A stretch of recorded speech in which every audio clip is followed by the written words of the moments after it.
At this point, we have 9 years of hard scientific evidence that disproves the government theory about what happened on September 11th, and yet people continue to be either oblivious to the fact that this information exists or completely resistant to looking at this information. So the question becomes why? Why is it that people have so much trouble hearing this information? From my work, I think we would be remiss not to look at the impact of trauma. My name is Marty Hopper, and I'm a PhD clinical psychologist. I've been working and living for the past 30 years here in Boulder, Colorado. For the past 11 years, my work has focused on helping people who have experienced personal trauma.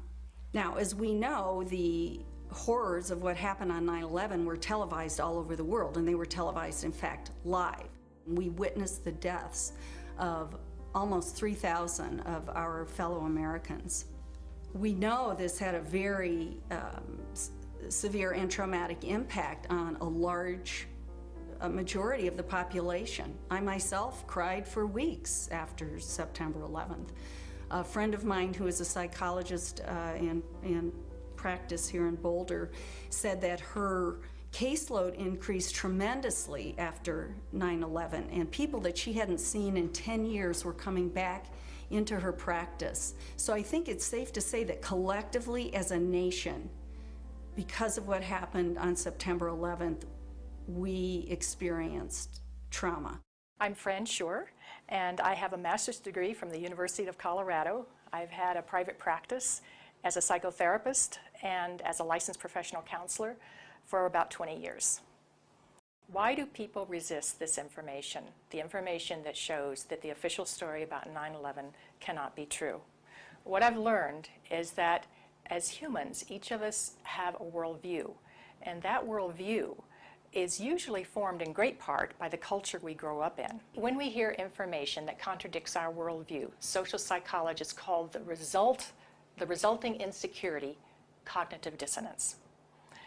For example, with 9/11, we have one cognition, which is what the official story of 9/11, what our government told us, what our media repeated to us over and over, that 19 Muslims attacked us.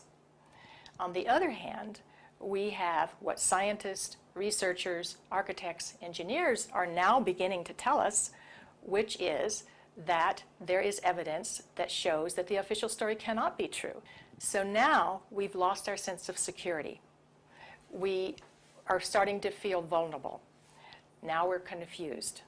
9/11 truth challenges some of our most fundamental beliefs about our government and about our country. When your beliefs are challenged or when two beliefs are inconsistent, cognitive dissonance is created. 9/11 truth challenges the beliefs that our country protects us and keeps us safe and that America is the good guy. My name is Bob Hopper, and I have a PhD in clinical psychology from the University of Cincinnati. For the past 29 years, I've been a licensed PhD clinical psychologist in Boulder, Colorado. When your beliefs are challenged, fear and anxiety are created. In response to that, our psychological defenses kick in, and they protect us from these emotions. Denial, which is probably the most primitive psychological defense, is the one most likely to kick in when our beliefs are challenged. I'm Danielle Dupré, PhD, originally from Switzerland, where I studied psychology and psychoanalysis. For the past 15 years, I've been empowering people who have experienced significant trauma. America is a powerful nation. It has never been attacked. We were confident, we felt secure, and all of a sudden that security collapsed. People started to be fearful. With all those rumors, those news, people didn't know what to think about. And it's a very, very uncomfortable state to be in. And eventually, our mind shuts off. Just like when a computer is overloaded, our minds get overloaded. We can't handle it anymore, and we shut down. It's easier to deny it and move on with our lives. What some of us will tend to do is deny the evidence that's coming our way and stick to the original story, the official story. and to try to regain our equilibrium in that way. Another thing we can do is decide to look at the conflicting evidence and be sincere and be open-minded and look at both sides of the issue and then make up our own mind about what reality is. I'm Dorothy Lorig. I have a master's degree in counseling psychology from the University of Colorado, and I've been practicing reevaluation counseling for over 16 years.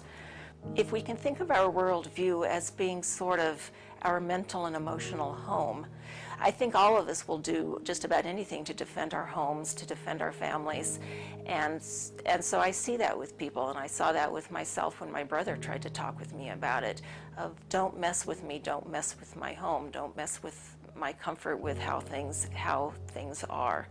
And about a week later, I read a lengthy article by Professor Griffin about why he believes the official account of 9/11 cannot be true. And it was a very well-researched article. I was in my office at the time. I sat there and I felt my stomach churning. I thought maybe I was going to be sick. And I leaped out of my chair and ran out the door and took a long walk around the block, around several blocks, and just broke down. I understand now that what was happening was my worldview about my government being in some way my protector, almost like a parent, had been dashed, and it was like being cast out into the wilderness, I think is the closest way to describe that feeling. And I sobbed, felt like the ground had completely disappeared beneath my feet, and I knew at some point during the walk that I knew that I was going to have to become active in educating other people about this, that for me to retain any sense of integrity, I was going to have to take some action. I couldn't just let something like this go. Many people respond to these truths in a very deep way. Some have a visceral reaction like they've been punched in the stomach. To begin to accept the possibility that the government was involved is like opening Pandora's box. If you open the lid and peek in a little bit, it's going to challenge some of your fundamental beliefs about the world. Well, here are a few of those spontaneous initial reactions to hearing the contradictory evidence about 9/11. I don't want to know the truth, or I'd become too negative and psychologically go downhill. I'm not sure I want to know. If this is true, then up would be down and down would be up. My life would never be the same. Fran, I refuse to believe that many Americans could be that treasonous. Someone would have talked, but these are beliefs. They are not scientific facts, but these beliefs do keep us from looking at the empirical evidence. I'm David Ray Griffin. I taught philosophy of religion and theology at the Claremont School of Theology and Claremont Graduate University. I published about 35 books in my field, but then starting in 2004, I started publishing about 9/11, and since that time I have published 10 books about 9/11. You have empirical people who will simply say, look at the evidence, and if it's convincing, I will change my mind. Other people are paradigmatic people. They have a paradigm. They say, this is the way the world works, and I'm convinced this is the right way the world works. 9/11 doesn't fit into that paradigm. So I don't need to look at the evidence. It's paradigmatic. And then there is a third type of person that we often call wishful thinkers. I call it wishful and fearful thinking. So they simply will not believe something that they fear to be the truth. And I found that maybe to be the most powerful factor of people rejecting 9/11 truth and not even entertaining the evidence. So whenever we say, I refuse to believe, we can be sure that the evidence that's coming our way is not bearable and that it's conflicting with our worldview much too much. Denial protects people from this kind of anxiety. As I thought about all of these responses, I realized that what is common to every one of them is the emotion of fear. People are afraid of being ostracized, they're afraid of being alienated, they're afraid of being shunned, they're afraid of their lives being inconvenienced, they'd have to change their lives, they're afraid of being confused, they're afraid of psychological deterioration, they're afraid of feeling helpless and vulnerable. And they're afraid that they won't be able to handle the feelings that are coming up. None of us want to feel helpless and vulnerable. So we want to defend ourselves. And the way we often do that is with anger. So then we become angry.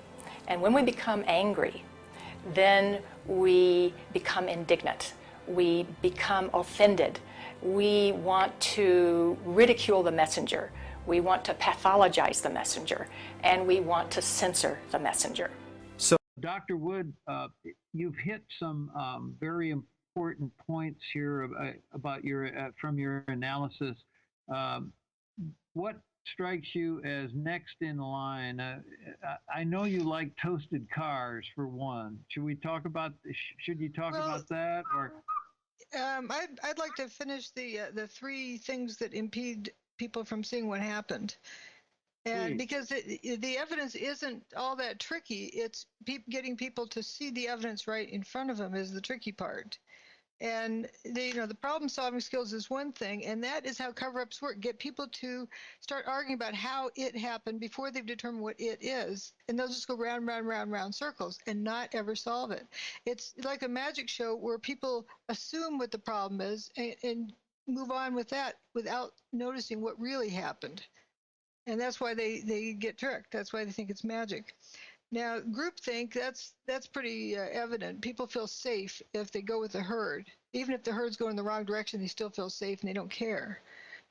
But the terrified of the implications, I discovered this early on, what the issue was, without really putting the name to it. When I came up with my billiard ball example, it's actually what I thought of on day one to, am I crazy or is the rest of the world crazy? And so I said, well, gee, how long should it take? And I'm thinking of, first I was thinking of an avalanche from a snowstorm where this moves and then it gets that part moving, it gets that part moving. You don't have a building just start moving all at once. That's just weird. But the billiard ball thing is like you can't get the next floor moving until the one above has hit it to trigger it to move. And when it hits it, it turns to dust. It goes splat, and you see all this dust coming out. You don't have an accumulated mass pushing this, like a pile driver pushing things down. And sure enough, you don't see any pile driver at the end.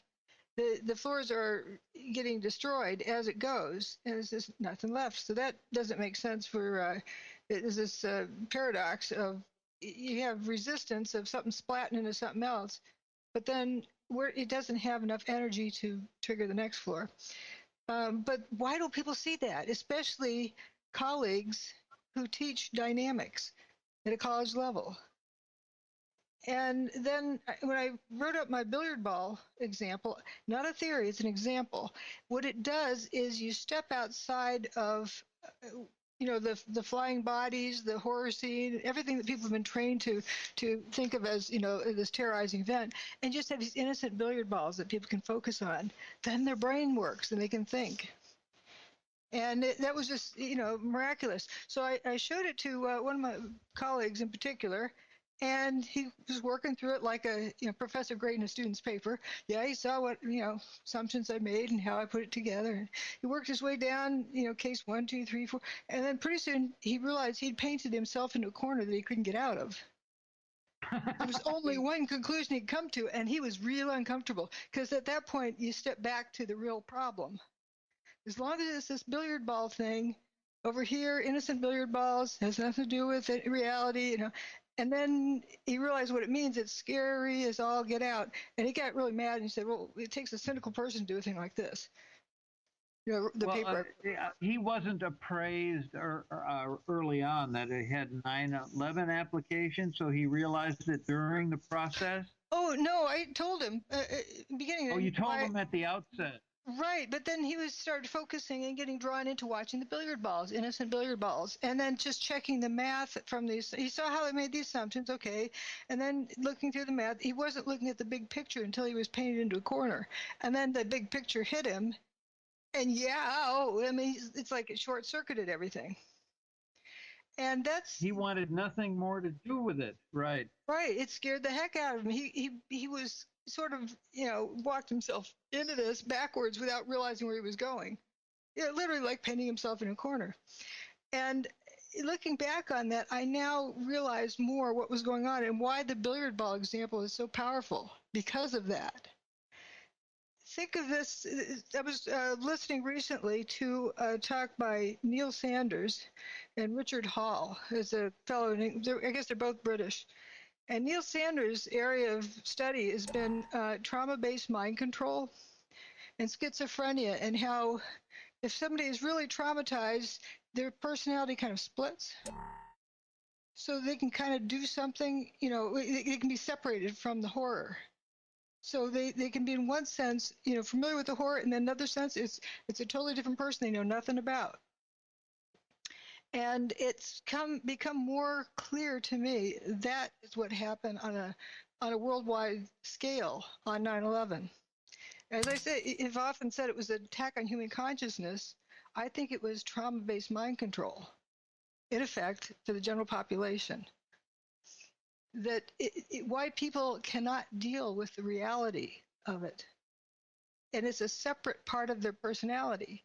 They separate it out. Like this professor who I was showing the billiard ball example to, he could follow that down. It made perfect sense. And he got into the corner where he had to step back and see, what happened on 9/11. It just freaked him out. He could not handle that. And so if right at the onset, if you start showing somebody the timing with floors and all, not the billiard balls, they're not going anywhere. They cannot assimilate it. They can't. It is too difficult. It's equivalent to the worst horror scene for a child, and why that causes them to totally avoid a certain area of their personality. Now you're making an explanation that has appeal. Eric Larson and I think I are immediately judgmental. In other words, this is part of the lying to yourself, a nation of liars, and a lack of courage. It's just very disappointing. It makes me angry. Now, I know most of my colleagues in the academy don't have much courage, but it's just very, it's sad. And the only way out of that to live with yourself happily is to turn to the truth. How do you react to that? It really is a split personality type issue from what I've seen recently. I was talking to a neighbor who, I've gotten to know him pretty well, that he wants life as it used to be, everything nice. So he keeps referring to the evidence I present as my views, and everybody is entitled to their own views, and everybody's views are correct because everybody is entitled to their own opinion. Well, facts are an opinion, but he needs it to be that way. He's not stupid. He can see through it, but he cannot handle it, I think. So that it becomes, this way of just splitting it off, that part. At times he's understood it, but then he just totally forgets that he ever understood it. And it'll be ways of rationalizing and rationalizing. Yeah, philosophically, it's an escape into subjectivism and trying to deny objective reality or closing your eyes to it, that segment of it that makes you uncomfortable. It's just sad. And one of the recent talks we had, he said, well, this country's just going through another cycle. The pendulum swings back and forth. It'll be swing back the other way, and, soon, and everything will be fine again. Good luck with that. What did Richard Hall contribute to your understanding? Well, it was this discussion with Neil Sanders on Richard Hall's show, and he went into a lot of this mind control business and how trauma really, it causes people's personalities to split. And I've heard of that before in terms of schizophrenia, where they have distinct personalities, and that is their way of coping with horrible situations. And then, it just hits you in the face that that seems to be what happened on 9/11. Why on earth would people say, well, let's allow them to do all of this with the, frisking at the airports and taking away all our rights, because it's a trauma-based mind control where they can stop and realize it's just so stupid. Like someone recently pointed out, I think Jesse Ventura also pointed out, the big frisking lines at the airports. If somebody wanted to, suicide bomber wanted to take out a bunch of people, he just stands in line, makes his bomb go. And right. And you take out a lot more people than on an airplane. He doesn't need to go through the security check to do it. So it's, hey, I'm not advising that, but I'm just pointing out the logic. If you look through the logic of this, it doesn't add up. And people are not that stupid, so what is keeping them from seeing it? It's got to be this other, a type of trauma-based mind control. They're so convinced. Like, they saw the airplanes, so therefore the airplanes caused the buildings to disintegrate. But these are structural engineers I'm talking to. And you start asking questions, and they get real uncomfortable because they don't want to let go of it. I can remember that morning, somebody had their TV in the U.S. Department of Labor on, and there's something going on at the World Trade Center. So you see this building and a hole in it and some black puffery coming out. And I looked at that and I said, that building will not fall. Okay, in other words, this is ridiculous. and then it turns to dust. It turned to dust instead, which I didn't realize till you pointed this out years later. But it's just, now, how do you feel about, we'll call it the awakening, making progress on, you want to I want to grab somebody and say, can't you see? Look at this. It's turning to dust. Right, but look back at the billiard ball example.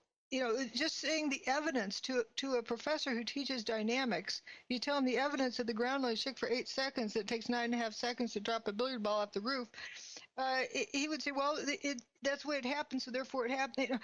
He'll go around every which way, every possible argument to keep the official story intact, because the implications of anything else are just too terrifying. And so I think maybe I'm just thinking out loud here, but going by way of my billiard ball thing, doing something else, parallel. If somebody can understand the parallel story, but then that jump back to the reality, it's too much for people. But still, that gets them to cognitive dissonance is one way to look at it. I was talking to Eric Larson, and then in a prior show, Veronica Chapman, and the idea comes up about these are psychopaths at the top. LBJ is my number one example, but George W. Bush, I can make a strong case. The guy's a psychopath. In other words, he doesn't have any moral center. He doesn't have empathy for others.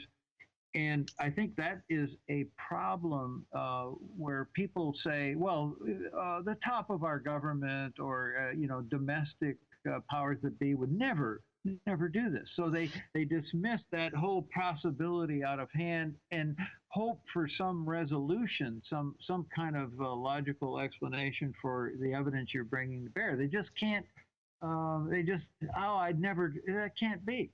It's about 8 years ago, I had a conversation with this colleague of mine. I was on campus, and they said, but after they understand the billiard ball issue, they said, but no human being is that evil. I said, oh, but Bin Laden is. I guess he's not a human. Right. In other words, they find it plausible in this other allegation, other context, but not over here. It's just amazing. Right. And I love what Jesse Ventura said about we should have captured Bin Laden to find out what kind of technology he has to do this. kind of Yeah. sarcastically. Yeah, It's, he's it is, a great ally of this, and I consider him absolutely wonderful personality and a true truth seeker and a truth teller. He's a straight guy, don't you think so? oh yeah, he might tone back talking about something, but he does not lie. Yeah. Like if his audience just can't handle it, he might, turn back the knob a few notches and not go there as much. But he will not lie and agree that, it was thermite, it was bombs in the building, it was jets that did, whatever that he knows is not true. He won't agree to that just to please the audience. He'll just not talk about it if they can't handle anything else. And that's a good skill too. He was giving a talk in Little Rock, and I went over and was hearing some people talk about, well, he's kind of a conspiracy theorist or whatever. And he, in 45 minutes, he didn't look at a note. He charmed the pants off everybody. He had the whole audience, and it was a large group, maybe 400. He just was amazing. He is excellent at that, at reaching people and not, overdosing them on anything. It's anything more than they can take. And I think that's a great skill in itself. But the issue of referring to this as views, or, what's in my book as views or theory, or, that's her theory. Her theory is blah, blah, blah. What? Somebody needs me to have a theory, so they're assigning me a theory. They don't. Well, you do touch on the proof of concept, right? You're saying, well, hey, we've got some incredible, unusual effects here, and right. there's got to be an explanation, or we've got to be able to improve our understanding of what caused these effects. And you look around, and in other words, you're saying, okay, one way to put it is proof of concept, parallel. Parallel. Yeah. What is there any precedent for this? And then so you go off on the hunt, and that's a bunch of facts too, correct? Exactly, like tornadoes. Let's observe what tornadoes can do. They do blah blah blah. I think it's funny when like Greg Jenkins, is saying, well, you have to. Say how much you have to calculate how much energy it would be required to, dustify the towers. But why? To prove that the towers are gone or they're still there? Just go look. Yeah, I mean, to an economist, that is such a dumb idea. That somehow. But that's like saying in 1966 when a tornado went through Topeka, Kansas, and did the most horrendous damage of any tornado we'd had in this country. You can't say the tornado did that damage until you calculate how much energy was required. It's the equivalent. You see a tornado went through, and here's the damage. This technology, call it Acme product XYZ, whatever you want to call it. There's a gizmo that did something, and here's what happened. So that's proof that this gizmo exists.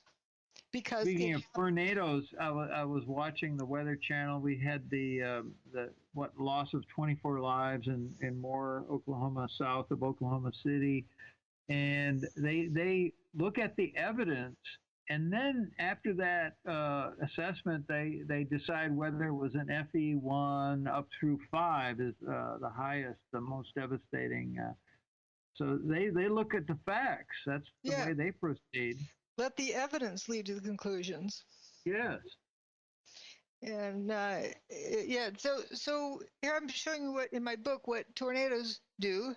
I'm showing you what John Hutchison has done. I'm showing you what George Pigott has done. I'm showing you what Thomas Townsend Brown has done, what Tesla is said to have done, and a lot of different examples. Also, I show examples of hot things glow, but not everything that glows is hot.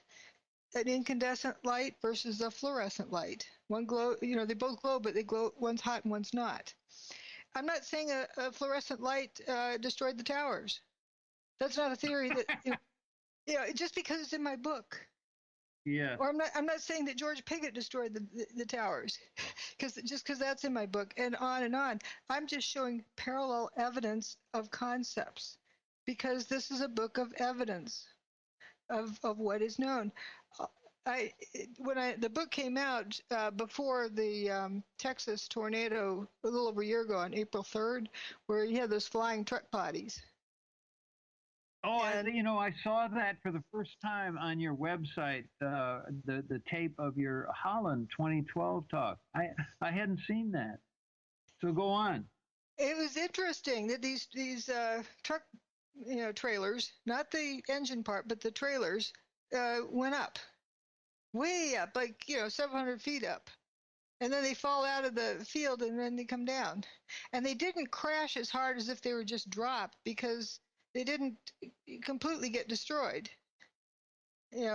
Some of course did, but then there are other ones that were just did a belly flop upside down and were gently set down.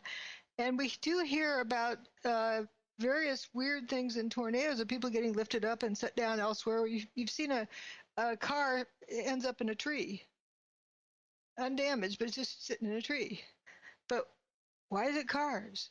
And also, you have tornadoes that are well known for going after trailer parks,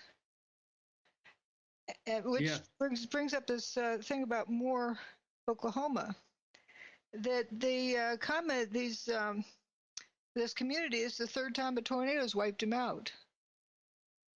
And there's got to be something there that tornadoes like. Well, they don't have basements in those houses either. It's kind of interesting.